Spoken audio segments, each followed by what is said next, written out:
আসসালামু আলাইকুম। আবারও চলে আসলাম আরও একটা রেসিপি নিয়ে। আশা করি আপনাদের ভালো লাগবে। আর যদি ভালো লেগে থাকে অবশ্যই একটা লাইক এবং কমেন্টস করে যাবেন।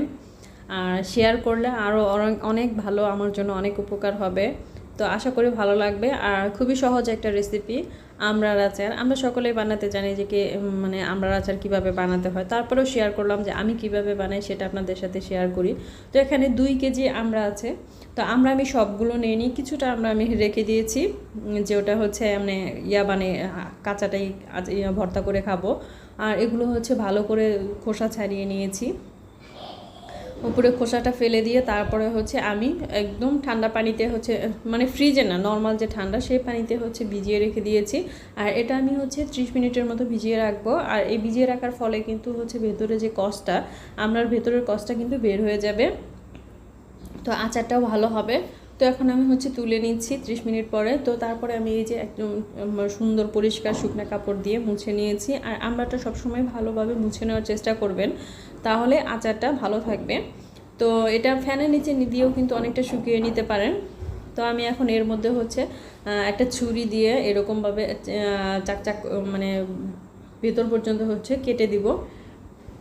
চাপ দিয়ে কিন্তু কাটতে হবে, যাতে ভেতর পর্যন্ত আঁঠি পর্যন্ত যায়।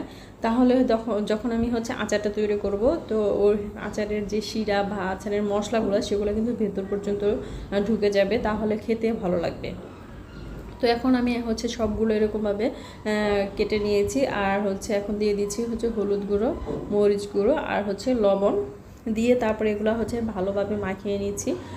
ভালোভাবে মাখানো হয়ে গিয়েছে। এখন আমি এটা রেখে দিব 20 মিনিটের জন্য।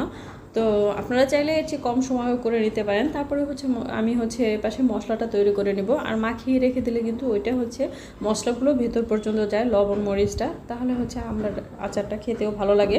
তো এখানে আমি হচ্ছে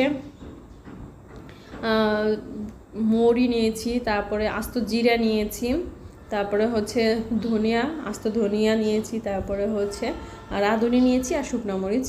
তো শুকনো মরিচটা আগে টেলে নিয়ে তারপরে হচ্ছে রাঁধুনি বাদে বাকিগুলো দিয়ে দিয়েছি, যেহেতু হচ্ছে রাঁধুনিটা একদম ছোটো, ওটা পুড়ে যাবে। এগুলো হালকা ভেজে নিয়ে তারপরে হচ্ছে রাঁধুনিটা দিয়ে দিব। তা না হলে দেখা যাবে যে ওইগুলোর সাথে রাঁধুনিটা পুড়ে যাবে, তখন খেতেও কিন্তু ভালো লাগবে না। মশলাটা পুড়ে গেলে কিন্তু খেতে ভালো লাগে না। আর একদম লো আছে কিন্তু আমি এই মশলাটা ভেজে নিচ্ছি। চুলার আঁচটা কখনোই বাড়িয়ে দেবে না, তাহলে মশলাগুলো পুড়ে যাবে কিন্তু ভাজা হবে না। তো ভাজা হয়ে গিয়েছে, এখন আমি তুলে নিয়েছি। অন্য একটা কড়াইয়ের মধ্যে আমি সরিষার তেল দিয়েছি।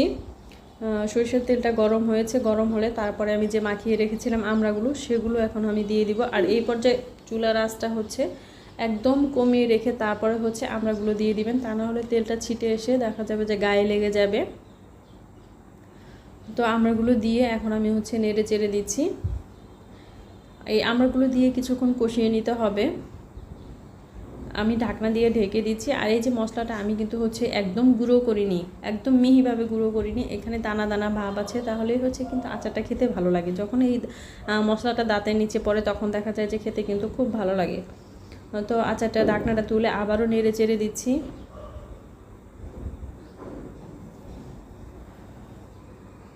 এরকমভাবে কিন্তু আমি হচ্ছে 5 মিনিটের মতো কষিয়ে নিয়েছি। আর উপর দিয়ে কিন্তু বোঝাই যাচ্ছে যে মানে অনেকটা হয়ে গিয়েছে।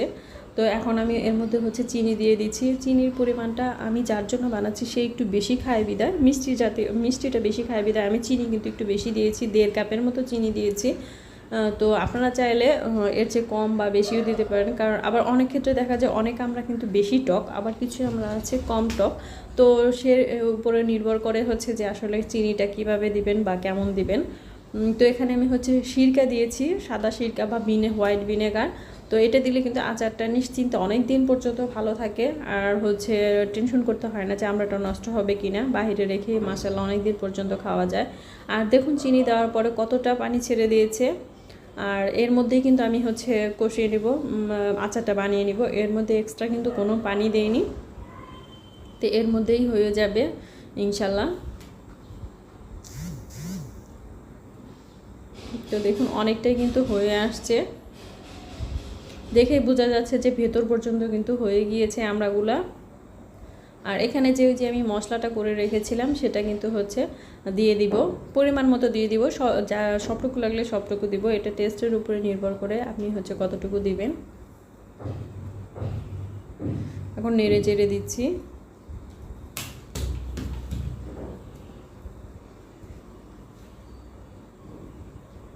আর দিয়ে দেবো একটু বিট লবণ।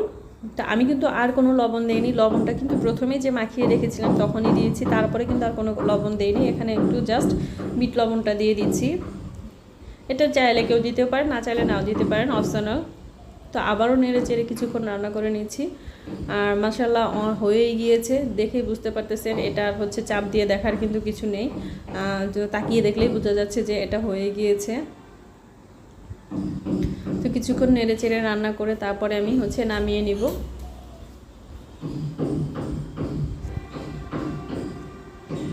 দেখুন কতটা সুন্দর হয়েছে,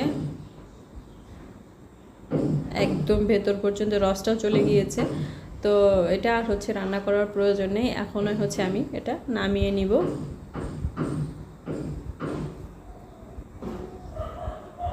তো হয়ে গিয়েছে। নামানোর পরে তারপরে ঠান্ডা হলে আমি একটা শুকনো কাচের বয়মের মধ্যে এরকমভাবে তুলে নিয়েছি। আর আচার কিন্তু সবসময় কাচের বয়মে রাখবেন, কখনো প্লাস্টিক বা অন্য কোনো বয়মে রাখবেন না, তাহলে আচারগুলো গন্ধ হয়ে যায় বা ভালো থাকে না। আর কাচের বয়মে মাশাআল্লাহ অনেক দিন পর্যন্ত ভালো থাকে, কোনো গন্ধও হয় না, খেতেও ভালো লাগে। আশা করি ভালো লেগেছে। ভালো লেগে থাকলে অবশ্যই আমার চ্যানেলটিকে সাবস্ক্রাইব করে আমার পাশে থাকবেন।